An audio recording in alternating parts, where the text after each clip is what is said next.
నమస్కారం. యదక్షర పదభ్రష్టం మాత్రాహీనంచ యద్భవేత్ తత్సర్వం క్షమ్యతాం దేవా నారాయణ నమోస్తుతే.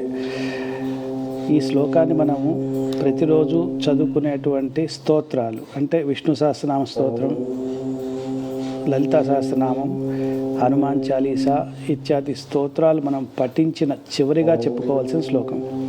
ఈ శ్లోకం యొక్క భావం ఏమిటంటే యదక్షర పదభ్రష్టం అంటే మనం పలికేటువంటి పదాలలో దోషాలు లేదా ఆ పదాలను పలకకపోవడం ఇత్యాది దోషాలను క్షమించి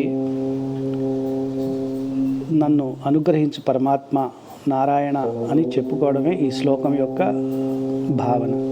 సో మీరు ప్రతి రోజు చదువుకునేటువంటి స్తోత్రాల చివరలో ఈ శ్లోకాన్ని తప్పకుండా చదువుకుని ఇటువంటి దోషాలను పోగొట్టుకుని ఆ పరమాత్మని అనుగ్రహం పొందుతారని ఆశిస్తూ సర్వే జనా సుఖినో భవంతు.